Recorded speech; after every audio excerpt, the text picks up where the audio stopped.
അർത്ഥം എന്ന് പറയുന്നത്.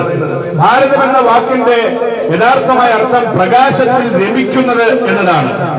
ഇന്ത്യ എന്ന് മറുപേരുള്ള നമ്മുടെ മനോഹരമായ ഭാരതം, ലോക ജനസംഖ്യയിൽ 1-ാം സ്ഥാനം അവലംബിക്കുന്ന നമ്മുടെ ഭാരതം, ലോക രാജ്യങ്ങളുടെ കൂട്ടത്തിൽ വലുപ്പത്തിൽ 7-ാമത്തെ സ്ഥാനം എന്ന ഖ്യാതി നേടിയിട്ടുള്ള നമ്മുടെ ഭാരതം,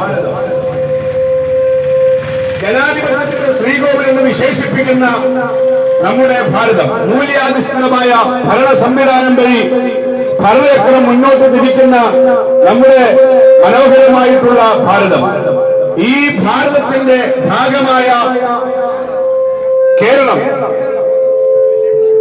ഭാരതത്തിന്റെ ഉൾക്കാമ്പെന്നോ ഭാരതത്തിന്റെ അകക്കാമ്പെന്നോ വിശേഷിപ്പിക്കാൻ കഴിയുന്ന ഒരു മനോഹരമായ സംസ്ഥാനമാണ് പ്രിയപ്പെട്ടവരെ. മാത്രവുമല്ല, കേരവൃക്ഷങ്ങൾ ചാഞ്ചാടിയാടുന്ന നമ്മുടെ കേരളം, സുഗന്ധദ്രവ്യങ്ങളാൽ സുഗന്ധപൂരിതമാക്കപ്പെടുന്ന നമ്മുടെ വളരെ സമ്പുഷ്ടമായിട്ടുള്ള കേരളം, ഭാരതത്തിന്റെ ഉരുക്ക നട്ടെല്ലെന്നോ ഭാരതത്തിന്റെ ബുദ്ധി കേന്ദ്രമെന്നോ വിശേഷിപ്പിക്കാൻ കഴിയുന്ന വിദേശികളെ ഹഠാത് ആകർഷിച്ചിട്ടുള്ള നമ്മുടെ ഈ മനോഹരമായ കേരളം, വിദേശികളായ പ്രിയപ്പെട്ടവർ നമ്മുടെ നാട്ടിലേക്ക് വന്നിട്ട് ആവോളം കേരളത്തിന്റെ മനോഹരത ആസ്വദിച്ച ശേഷം അവർ പറഞ്ഞു, ഇത് ദൈവത്തിന്റെ സ്വന്തം നാടാണ്, സാക്ഷര സുന്ദര പ്രബുദ്ധ കേരളമാണ്, ഭൂലോകത്തിന്റെ സ്വർണ്ണപ്പൊട്ടെന്ന് വിശേഷിപ്പിക്കാൻ കഴിയുന്ന ഒരു മനോഹരമായ സംസ്ഥാനമാണ് നമ്മുടെ ഈ കൊച്ചു കേരളം എന്ന് പറയുന്നത്. എന്നാൽ ഇന്ന് നമ്മുടെ കേരളത്തിന്റെ സ്ഥിതിവിഗതികളെ ഒന്ന് പരിശോധിച്ച് പഠിച്ചാൽ കേരളത്തിന്റെ മനോഹരത നഷ്ടപ്പെടുത്തുന്ന നിലയിൽ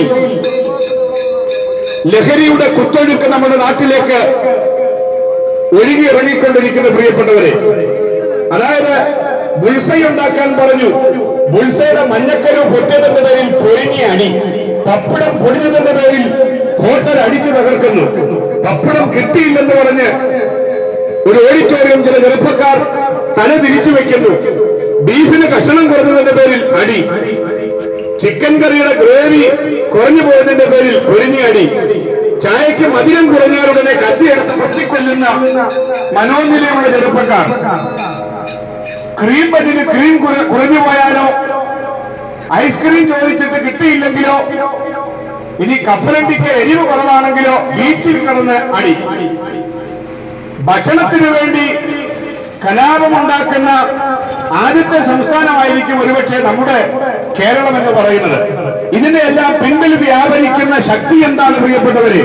ഇതിന്റെ എല്ലാം പിൻപിൽ വ്യാപരിക്കുന്ന ശക്തി ലഹരിയുടെ ഉപയോഗവും ഉൽപാദനവും ഒക്കെയാണ് പ്രിയപ്പെട്ടവരെ.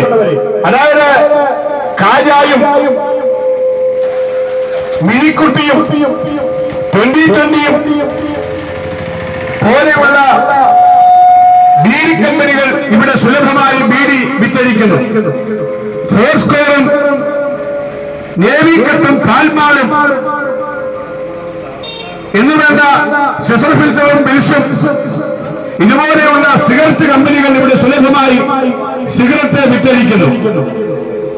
നമ്മുടെ ഭിത്തിമേൽ ചേക്കേറുന്ന പാറ്റായും പല്ലിയും പോലുള്ള ചെറുപാടുകളെ തല്ലിക്കൊന്ന് എല്ലുപൊടിയും കുപ്പിച്ചില്ലും കഞ്ചാവിന്റെ ഓയിലും അടയ്ക്കായും ഒരുതരം പശയുമൊക്കെ ഉപയോഗിച്ചുണ്ടാക്കുന്ന ലഹരി വസ്തുക്കൾ മേൽചുണ്ടും കീഴ്ചുണ്ടും ഷട്ടർ പൊക്കുന്ന പോലെ പൊക്കി ഒരു നെല്ലിക്ക വലിപ്പത്തിലോ ചുണ്ടയ്ക്ക വലിപ്പത്തിലോ ഉരുട്ടിയെടുത്ത് അത് കൃത്യ സ്ഥലത്ത് തന്നെ സ്ഥാപിച്ചുകൊണ്ട് ഒരു പഞ്ചായത്ത് മുഴുവൻ വിലക്ക് വാങ്ങിയ അഹങ്കാരത്തോടുകൂടി നിറം പോലെ നെഞ്ചും പിരിച്ചു നിൽക്കുന്ന യൗവനങ്ങളും ബാല്യങ്ങളും കൗമാരങ്ങളും വാർദ്ധക്യങ്ങളും ഇത്തരം ലഹരിയുടെ മുമ്പിൽ കേവലം കോമരങ്ങളായി കെട്ടിയാടുന്ന ദുരന്ത കാഴ്ചകൾ നമ്മൾ കണ്ടുകൊണ്ടിരിക്കുകയല്ലേ പ്രിയപ്പെട്ടവരെ?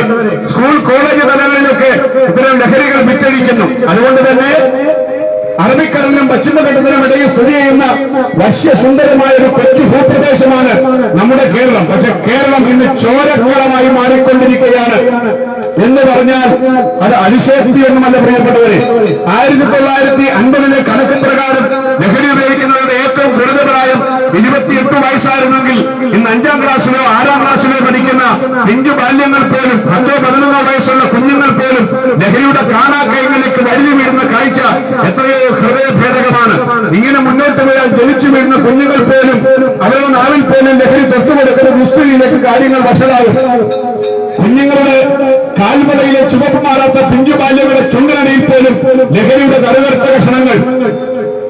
ലഹരിക്ക് തലച്ചോറിനെ തളച്ചിട്ടിരിക്കുന്ന വല്ലാത്തൊരു തലമുറയുള്ള ഒരു കാലഘട്ടത്തിൽ ഞാനും നിങ്ങളും ജീവിക്കുന്നു.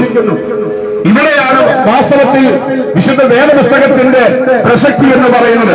അതായത് നാം നിൽക്കുന്ന ഈ ഭൂമിയും മുകളിൽ കാണുന്ന ആകാശ നീലതകളും സൂര്യ ചന്ദ്ര നക്ഷത്രാദി ഗോളപഥ ക്ഷീരപഥ ഗാലക്സികൾ മാറിപ്പോയാലും മാറ്റമില്ലാത്തതും മനുഷ്യനത്ര ബുദ്ധിമാനാണെങ്കിലും മനുഷ്യന്റെ വ്യക്തിത്വത്തോളം വികാസം വർദ്ധിച്ചാലും മാനുഷിക ചിന്തകൾ നിരുത്തിയതോടെ ആശയങ്ങൾ ഉപയോഗിച്ച് വ്യാഖ്യാനിക്കാൻ കഴിയാത്തതുമായ ഒരു പുസ്തകം ലോകത്തുള്ളത് വിശുദ്ധ ബൈബിളാണ്. പ്രിയപ്പെട്ടവരെ, ചരിത്രത്തിന്റെ ഇടനാഴിലൂടെ ഉടനീളം സഞ്ചരിക്കുമ്പോൾ 1600 പരം വർഷങ്ങൾ കൊണ്ട് 40 പരം എഴുത്തുകാരാൽ 60 തലമുറകളിലായി 3 ഭൂഖണ്ഡങ്ങളിൽ നിന്ന് എഴുതി ചിട്ടപ്പെടുത്തിയ മനോഹര ഒരു പുസ്തകമാണ് വിശുദ്ധ ബൈബിൾ. അലമുറയിട്ട് വരുന്ന തലമുറകൾക്ക് അറിവിന്റെ നിറകുടമാണ് വിശുദ്ധ ബൈബിൾ എന്ന് പറയുന്നത്. കാലാതീതനായ ദൈവം കാലത്തിൽ കഴിയുന്ന മനുഷ്യന് വിവിധ കാലങ്ങളായി നൽകിയ അരുളപ്പാടുകളുടെ ശേഖരമാണ് വിശുദ്ധ ബൈബിൾ. പരിഭ്രാന്ത മാനസൻ ശാന്തി സന്ദേശം പ്രസംഗിക്കുകയും കശാപ്പ് ശാലക്കാരൻ അഹിംസയ്ക്ക് വേണ്ടി വാദിക്കുകയും ചെയ്യുന്ന കാലഘട്ടത്തിൽ വിശുദ്ധ വേദപുസ്തകം ഒരു അശുദ്ധ ദർശകന്റെ കേവലം ദർശനങ്ങളല്ല, നേരെ മറിച്ച് ചരിത്ര യാഥാർത്ഥ്യങ്ങളാണ്. അതുകൊണ്ടാണ് ഇത്ര ധൈര്യത്തോടെ നിങ്ങളുടെ നെറ്റിക്കും നെഞ്ചിനും നേരെ വിരൽ ചൂണ്ടി ഞങ്ങൾ ഈ വിശുദ്ധ വേദപുസ്തകം പ്രസംഗിക്കുന്നത്. എന്നാൽ ഇത് കേൾക്കുന്ന നിങ്ങൾ ഒരുപക്ഷെ ഞങ്ങളോട് ചോദിക്കും, എന്താണ് വിശുദ്ധ വേദപുസ്തകത്തിന്റെ പ്രസക്തമായ പ്രമേയം അഥവാ വിശുദ്ധ വേദപുസ്തകത്തിന്റെ ആകത്തുക? വിശുദ്ധ വേദപുസ്തകത്തിന്റെ ആകത്തുക യേശു ക്രിസ്തു എന്നൊരു വ്യക്തിയാണ് പ്രിയപ്പെട്ടവരെ, അഥവാ സുവിശേഷമാണ്. യേശുവിന്റെ ജനന മരണ പുനരുത്ഥാനങ്ങളുടെ ആകത്തുകയായ സുവിശേഷമാണ് വിശുദ്ധ വേദപുസ്തകത്തിന്റെ ഏറ്റവും പ്രസക്തമായ ലോകത്തെ ആകർഷിച്ച കേന്ദ്ര ബിന്ദു അല്ലെങ്കിൽ പ്രമേയം എന്ന് പറയുന്നത്. ദാവീദിന്റെ സന്തതിയായി ജനിച്ച് മരിച്ച് അടക്കപ്പെട്ട് ഉയർത്തെഴുന്നേറ്റിരിക്കുന്ന യേശു ക്രിസ്തുവിനെ ഓർത്തുകൊള്ളുക, അതാകുന്നു എന്റെ സുവിശേഷം. അതായത് സുവിശേഷം എന്താണെന്ന് ചോദിച്ചാൽ സുവിശേഷം സുവാർത്തയാണ്, സദ്വാർത്തയാണ്. പ്രിയപ്പെട്ടവരെ, ദിനബന്ധിയും ദിനമലരും ഹിന്ദുവും ഇന്ത്യൻ എക്സ്പ്രസും രാഷ്ട്രദീപികയും മംഗളവും മനോരമയും മാതൃഭൂമിയും ഒക്കെ നമ്മൾ പത്രക്കാരന്റെ കയ്യിൽ നിന്നും ചിറക് മുളച്ച് നമ്മുടെ വീടിന്റെ മുറ്റത്തേക്ക് പറന്നു വീഴുന്ന ഇത്തരം പത്രക്കാരുകൾ തലങ്ങും മിനങ്ങും പരിശോധിച്ച് പഠിക്കുമ്പോൾ അറിവ് ശാലയേക്കാൾ ദുർഗന്ധമുള്ള വാർത്തകളാണ് ചൂട് ചായയോട് ചേർത്ത് പിടിച്ച് നമ്മുടെ ഓരോ പ്രഭാവത്തിൽ നമ്മൾ വായിച്ചു തീർക്കുന്നത്. അപ്പനും അമ്മയ്ക്കും മക്കൾക്കും അതെ കുടുംബസമേതം കേട്ടുകണ്ട് ചിരിച്ച് സന്തോഷിക്കാൻ കഴിയുന്ന ഒറ്റ വാർത്ത പോലും പത്രത്തിൽ ഇല്ല എന്നുള്ളത് ഒരു സത്യസന്ധമായ സംഗതിയാണ്. പ്രിയപ്പെട്ടവരെ, മാറുന്ന ലോകത്തിലെ മാറാത്ത മൂല്യമാണ് മാധ്യമങ്ങൾ എന്നൊക്കെ നാം അതെ ഉറക്കെ പറഞ്ഞാലും ഒരു മാധ്യമത്തിന്റെ മുമ്പിൽ ഒരു കൊല്ലം, ഒരു മാസം, ഒരാഴ്ച, ഒരു ദിവസം, ഒരു മണിക്കൂർ, ഒരു മിനിറ്റ്, ഒരു മിനിറ്റിന്റെ സെക്കൻഡിന്റെ 10-1 നാം ഇരിക്കുമ്പോൾ പത്രത്തിന്റെ ഫ്രണ്ട് പേജിൽ വാർത്ത വരും, യുവാവ് ബലാത്സംഗം ചെയ്യുന്നുണ്ട്. എന്താ കാരണം? ഒരു സോപ്പിന്റെ പരസ്യം ചിത്രീകരിക്കണമെങ്കിൽ അർത്ഥനഗ്നമായ ഒരു സുന്ദര ചിത്രം ഇന്നത്തെ മാധ്യമങ്ങൾക്ക് വേണം. എന്നാൽ ഏറ്റവും നല്ല വാർത്ത, സദ്വാർത്തയാണ് ഞങ്ങൾ പ്രസംഗിക്കുന്ന യേശു ക്രിസ്തു എന്ന് പറയുന്ന സുവിശേഷം. അതുകൊണ്ടാണ് ഞങ്ങൾ സന്ദേഹത്തോടെ ഇത് വിളിച്ചു പറയുന്നത്. പ്രിയപ്പെട്ടവരെ, അതുകൊണ്ട് തന്നെയാണ് വിശുദ്ധ വേദപുസ്തകത്തെ കുറിച്ച് ഇടതുപക്ഷ പ്രസ്ഥാനത്തിന്റെ കരുത്തനായ സമ്മതനായ നേതാവ് ഒരിക്കൽ ഇങ്ങനെയാണ് പറഞ്ഞത്: ഞാൻ കണ്ടിട്ടുള്ളത് വെച്ചും വായിച്ചിട്ടുള്ളത് വെച്ചും ഏറ്റവും സാഹിത്യ ഭംഗിയുള്ള പുസ്തകം വിശുദ്ധ വേദപുസ്തകമാണെന്ന്. PK അക്ബർ എന്ന് പറയുന്ന സാഹിത്യത്തിന്റെ മുടിചൂടാമണ്ണൻ ഒരിക്കൽ വിശുദ്ധ വേദപുസ്തകത്തെ കുറിച്ച് ഇങ്ങനെ പറഞ്ഞു: ഞാൻ ഈ പുസ്തകം നിരന്തരം വായിക്കുന്നു, ഈ പുസ്തകം എന്നെ വല്ലാതെ നവീകരിച്ചുകൊണ്ടിരിക്കുന്നു. CV ബാലകൃഷ്ണൻ എന്ന് പറയുന്ന എഴുത്തുകാരൻ ഒരിക്കൽ പറഞ്ഞു: ചില ആളുകൾ ചടങ്ങിന് വേണ്ടി ബൈബിൾ വായിക്കുന്നു, ചില ആളുകൾ ചടങ്ങ് വരുമ്പോൾ മാത്രമായി ബൈബിൾ വായിക്കുന്നു. പക്ഷെ ഞാൻ ചടങ്ങിന് വേണ്ടി ചടങ്ങ് വരുമ്പോഴല്ല, യേശു ക്രിസ്തുവിനെ കുറിച്ച് ആഴമായി ആഗ്രഹം അറിയാനുള്ള ആഗ്രഹം കൊണ്ടാണ് ഞാൻ വിശുദ്ധ ബൈബിൾ വായിക്കുന്നത് എന്ന് പെരുമ്പടവം ശ്രീധർ എന്ന് പറയുന്ന ആ സാഹിത്യകാരൻ ഒരിക്കൽ ആ എഴുത്തുകാരൻ ഇങ്ങനെ പറഞ്ഞു: ജീവിതത്തിന്റെ പ്രതിസന്ധികൾ ഒരു ഘോഷയാത്ര പോലെ എനിക്ക് മുമ്പിൽ വരുമ്പോൾ, തോരാ മഴ പോലെ ജീവിതത്തിലേക്ക് പെയ്തിറങ്ങുമ്പോൾ ഞാൻ വിശുദ്ധ വേദപുസ്തകത്തിലെ ഇയ്യോബിന്റെ പുസ്തകം എന്ന പുസ്തകം നിരന്തരം വായിക്കാറുണ്ട്. ആ പുസ്തകം വായിക്കുമ്പോൾ വെള്ളം കൊണ്ട് കഴുകി ശുദ്ധീകരിക്കുന്നത് പോലെ ഒരു നവ്യാനുഭൂതി പലപ്പോഴും ഞാൻ ശ്രദ്ധിച്ചിട്ടുണ്ട് എന്നാണ് അദ്ദേഹം പറയുവാൻ ഇടയായി തീർന്നത്. പ്രിയപ്പെട്ടവരെ, എന്തിനേറെപ്പുറം നമ്മുടെ സരസനായ മുഖ്യമന്ത്രി എന്ന് ചരിത്രത്തിൽ സ്ഥാനം പിടിച്ച മുൻ മുഖ്യമന്ത്രി നമ്മെ വിട്ടുപോയ EK നായനാർ സാർ ഒരിക്കൽ പറഞ്ഞു: വിശുദ്ധ വേദപുസ്തകം എന്ന് പറയുന്നത് അത് താൻ കണ്ടിട്ടുള്ളതിന്റെ ഏറ്റവും സാഹിത്യ ഭംഗിയുള്ള പുസ്തകമാണെന്ന്. അതായത് വിമോചനത്തിന്റെ കഥ പറയുന്ന പുസ്തകമായിരിക്കണം സാഹിത്യം. അങ്ങനെ ഒരു സാഹിത്യമുണ്ടെങ്കിൽ അത് വിശുദ്ധ ബൈബിളാണെന്ന് ബൈബിൾ എത്രത്തോടെയെങ്കിലും വായിച്ച ആർക്കും വിളിച്ചു പറയുവാൻ കഴിയും പ്രിയപ്പെട്ടവരെ. അങ്ങനെയാണെങ്കിൽ അത് വിശുദ്ധ വേദപുസ്തകത്തെ കുറിച്ച് നിരവധി ആളുകൾ പറഞ്ഞ കൂട്ടത്തിൽ ഇതാ റഷ്യൻ ചിന്തകനും നിരൂപകനുമാകുന്ന ലിയോ ടോൾസ്റ്റോയ് ഒരിക്കൽ പറഞ്ഞു, ഒരു കുട്ടിയുടെ വിദ്യാഭ്യാസം പൂർണ്ണമാകണമെങ്കിൽ ആ രാജ്യത്ത് നിർബന്ധമായും ബൈബിൾ ഉണ്ടായിരിക്കണം. ആ വ്യക്തി ബൈബിളിന്റെ ഒരു വായനക്കാരനോ വായനക്കാരത്തോ ആയിരിക്കണമെന്ന്. അമേരിക്ക, ലോക പോലീസ് എന്നറിയപ്പെടുന്ന അമേരിക്കയുടെ മുൻ പ്രസിഡന്റ് ജോർജ് വാഷിംഗ്ടൺ ഒരിക്കൽ വിശുദ്ധ ബൈബിളിനെ കുറിച്ച് പറഞ്ഞു, ഒരു രാജ്യത്തിന്റെ ഭരണം അത് സുതാര്യമായി മുന്നേറണം എന്ന ആഗ്രഹമുണ്ടെങ്കിൽ ആ രാജ്യത്ത് നിർബന്ധമായും ബൈബിൾ ഉണ്ടായിരിക്കണമെന്ന്. അപ്പൊ പ്രിയപ്പെട്ടവരെ, ബൈബിളിനെ കുറിച്ച് ചരിത്രകാരന്മാരും സാഹിത്യകാരന്മാരും സിനിമാ നിരൂപകരുമൊക്കെ അവർ കൃത്യമായി പറഞ്ഞിട്ടുണ്ടെങ്കിൽ വിശുദ്ധ ബൈബിളിന്റെ പ്രസക്ത പ്രമേയം സുവിശേഷമാണ്. ഈ സുവിശേഷം ഇന്ന് പകലിൽ ഞങ്ങൾ നിങ്ങളോട് വിളിച്ചു പറയുമ്പോൾ മനുഷ്യനെ മാറ്റുവാൻ ശക്തിയുള്ള സന്ദേശത്തെയാണ് സുവിശേഷം എന്ന് വിളിക്കുന്നത്. അഥവാ സുവിശേഷം എന്താണെന്ന് ചോദിച്ചാൽ, ഭാവിയായ മനുഷ്യനെ പരിശുദ്ധനായ ദൈവം തലത്തിലേക്ക് ഉയർത്തി മാറ്റുന്ന മഹത്തായ സന്ദേശത്തെയാണ് സുവിശേഷം എന്ന് വിളിക്കുന്നത്. ലഹരിയുടെ ലാഞ്ചനയ്ക്ക് ലക്ഷ്യത്തെത്തിപ്പോയ ലക്ഷോപലക്ഷങ്ങളെ ലക്ഷ്യബോധത്തിലേക്ക് മടക്കി വരുത്തുന്ന സന്ദേശത്തെയാണ് സുവിശേഷം എന്ന് വിളിക്കുന്നത്. മാരകമായ ദുശീലങ്ങളുടെ മായാവലയത്തിൽ നിന്നും മനുഷ്യനെ മാനത്തോളം ഉയർത്തി മാറ്റുന്ന മഹത്തായ സന്ദേശമുണ്ടെങ്കിൽ ആ സന്ദേശമാണ് സുവിശേഷം. എന്തല്ല സുവിശേഷം? സുവിശേഷം എന്തല്ല? ഒരു രാജ്യം മറ്റൊരു രാജ്യത്തും ഇറക്കുമതി ചരക്കല്ല സുവിശേഷം. ഒരു കുടുംബത്തിനെതിരെ മറ്റൊരു കുടുംബം നടത്തുന്ന തരംതാണ നെറുകത്തെ അജണ്ടയല്ല സുവിശേഷം എന്ന് പറയുന്നത്. അപ്പൊ സുവിശേഷം എന്താണ്? സുവിശേഷം എന്തല്ല? സുവിശേഷം വ്യക്തികൾക്ക് വല്ല മാറ്റം വരുത്തിയിട്ടുണ്ട്. തേറ്റാനിയെയും ഗോൾഡ് സുനിയെയും ഉണ്ടുകാട് കൊച്ചുസാധുവിനെയും കരിക്കൻ വിലക്കേസിലെ പ്രതിയായ റന്നിയെയും കൈവറ്റ് കേസിലെ പ്രതിയായ ജോർജിനെയും ഒക്കെ മാറ്റിമറിച്ച മഹത്തായ സന്ദേശത്തെയാണ് ഞങ്ങൾ സുവിശേഷത്തിന്റെ സന്ദേശം എന്ന് വിളിക്കുന്നത്. നല്ല പാലങ്ങളും റോഡുകളും ഗതാഗത സംവിധാനവും ഒക്കെ നമ്മുടെ നാട് നൽകി തന്ന സന്ദേശത്തെയാണ് സുവിശേഷത്തിന്റെ സന്ദേശം എന്ന് വിളിക്കുന്നത്. സുവിശേഷം കാലഹരണപ്പെട്ടതെന്നാണോ? ഒരിക്കലുമല്ല.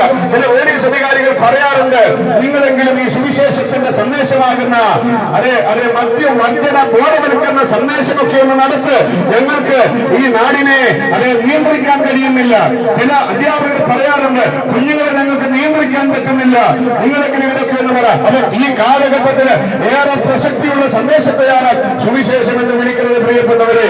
അതുകൊണ്ട് ഒരു വശത്ത് ഉയർച്ചയുടെ ഔന്നിത്യമൊക്കെ നമ്മൾ വിളിച്ചു പറയെങ്കിലും മറുവശത്ത് നാറുന്ന പാപത്തിന്റെ ശീതളരായ മനുഷ്യർ ഉന്നതിച്ചുകൊണ്ടിരിക്കുമ്പോൾ സകലത്തെയും ന്യായം വിളിക്കുന്ന ഒരു മഹാദൈവത്തെ ഞങ്ങളിവിടെ ഇന്ന് മുതൽക്കാലം ഉയർത്തുകയാണ് പ്രിയപ്പെട്ടവരെ. നിങ്ങൾ തകർന്നവനാണോ? കുടുംബജീവനം പരാജയപ്പെട്ടോ? മക്കൾ വഴിവഴിച്ചു പോയോ? പ്രതീക്ഷകളൊക്കെ അസ്ഥാനത്തായി പോയോ? തെന്നിയകളുടെ സ്വാധീനം അറ്റുപോകുന്ന ബന്ധങ്ങൾ പുഷ്പിക്കാത്ത വിനാശങ്ങൾ പാടുന്ന പദ്ധതികൾ ഓടി ഒളിക്കുന്ന ആരോഗ്യം ഇതെല്ലാം ഞങ്ങളുടെ ആത്മീയ സന്ദേശം ബലത്തവർക്കുമ്പോൾ യേശു പറഞ്ഞു, ഞാൻ എന്റെ സമാധാനം നിങ്ങൾക്ക് നിർണയിച്ചു പോകുന്നു, അത് ഈ ലോകം നൽകുന്നത് പോലെയല്ല. ഹിന്ദുവെന്നോ മുസൽമാനെന്നോ ക്രിസ്ത്യാനിയെന്നോ ജൈനെന്നോ ബുദ്ധനെന്നോ പാഴ്സിയെന്നോ ദൈവത്തിന് വ്യത്യാസമില്ല. മരം വെട്ടുകാരെന്നോ മത്സ്യ കച്ചവടക്കാരെന്നോ മരുന്ന് കച്ചവടക്കാരെന്നോ ദൈവത്തിന് തെളിഞ്ഞുകൊണ്ട് വ്യത്യാസമില്ല. പണ്ഡിത പാമര കുചേര സകലാശ ബർബരാദികൾക്ക് അതീതമായി എല്ലാ മനുഷ്യരെയും ഒറ്റച്ചങ്ങളിൽ കോർത്തിണക്കുന്ന ഒരേ ഒരു മാർഗം, ആ മാർഗമാണ് യേശുവിന്റെ മാർഗമെങ്കിൽ മാനവവർഗത്തിന്റെ പാപത്തിന്റെ പരിഹാരത്തിനായി തലേ രാത്രിയിലെ ഘാതന പീഡനത്താൽ കൈകാലുകൾ ഇടറിയാടി ഇതാ ഒരുവൻ നടന്നു വരുന്നു. അവന് ഞങ്ങൾ പ്രസംഗിക്കുന്ന നസറനായ യേശു ക്രിസ്തു. കാട്ടുമുള്ളുകൾ ചേർത്തുണ്ടാക്കി മുൾക്കിടം തലയിൽ ആഴത്തിൽ അടിച്ചിറക്കിയിട്ട് ഒരു മുള്ളു തലയത്തെ തകർത്ത് താഴേക്കിറങ്ങി യേശുക്രിസ്തുവിന്റെ കണ്ണ് ഒരു കഷ്ണം തൊലിത്തുമ്പിൽ തൂങ്ങിക്കിടന്ന് ഉല്ലസിക്കുന്നത് ചരിത്രഗ്രന്ഥങ്ങൾ പഠിപ്പിക്കുമ്പോൾ കൽത്തളത്തിൽ കമഴ്ത്തി നിർത്തി ഒന്നുകുറെ യേശുക്രിസ്തുവിനെ എൽക്കൊളുത്തും ഉൾക്കൊളുത്തും ഈയക്കട്ടികളും ഘടിപ്പിച്ച ചാട്ടവാറിന്റെ അറ്റം വിനാഗിരി വായിൽ മുക്കി ആഞ്ഞാഞ്ഞടിച്ചപ്പോൾ മാംസ കഷണങ്ങൾ പറഞ്ഞ് തെറിച്ചു വീണ് യേശുക്രിസ്തു തകർന്നുപോയി അടിച്ച് തകർത്ത് കളഞ്ഞു. സ്നേഹിത, നിന്റെ പാപത്തിന്റെ പ്രായശ്ചിത്തമാണ് യേശുവിന്റെ കാൽവരിയിലെ യാഗ മരണം എന്ന് പറയുന്നത്. ആ പാപചൂടം രക്തമൊഴുക്കി മനുഷ്യവർഗത്തിന്റെ പാപത്തിന് വേണ്ടി മരിച്ച യേശുക്രിസ്തുവിനെ ഞങ്ങൾ സ്മരിക്കുകയും നിങ്ങളുടെ ഓർമ്മയ്ക്ക് മുമ്പിൽ ഉയർത്തി കാണിക്കുകയും ചെയ്യുന്നു.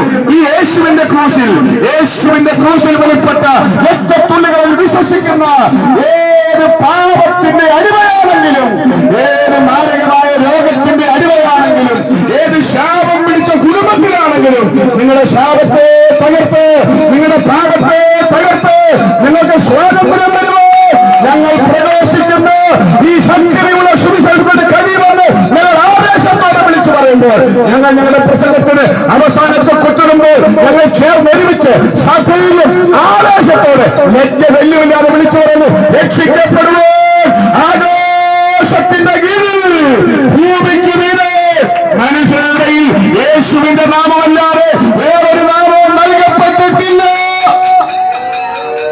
എന്നുറക്കെ പ്രഖ്യാപിച്ചുകൊണ്ട് ഞങ്ങൾ ഞങ്ങളുടെ വാക്കുകൾക്ക് അവസാനത്തെ കുത്തിടുമ്പോൾ, ആരെങ്കിലും ഞങ്ങൾക്ക് പ്രാർത്ഥന ആവശ്യമുണ്ട്, എനിക്ക് യേശുവിനെ വേണമെന്ന് പറയുന്നവരുണ്ടെങ്കിൽ ഞങ്ങൾ നിങ്ങൾക്ക് വേണ്ടി ദേശത്തിന് വേണ്ടി പ്രാർത്ഥിക്കുന്നു. പരിശുദ്ധ ദൈവമേ, സ്വർഗ്ഗീയ പിതാവേ, യേശു ക്രിസ്തുവിന്റെ നിസ്തുല്യ സുവിശേഷത്തിന്റെ പ്രഘോഷണം കേട്ടിട്ട് ഹൃദയം തുറന്നെടുക്കുവാൻ ആഗ്രഹിക്കുന്ന ആരെങ്കിലും എവിടെയെങ്കിലും നിന്ന് കേൾക്കുന്നെങ്കിൽ അവരെ തകർച്ചകളെ മാറ്റി അവരെ സഞ്ചരിക്കുന്ന ദേവാലയമാക്കി അങ്ങേക്കായി അവരെ ഉദ്ധരിക്കേണ്ടതിനായി ഞങ്ങൾ ഒരുമിച്ച് പ്രാർത്ഥിക്കുന്നു. പ്രാർത്ഥന കേൾക്കുന്നത് കൊണ്ട് സ്തോത്രം. യേശു ക്രിസ്തുവിൻ വലിപ്പമുള്ള നാമത്തിൽ തന്നെ ആമേൻ.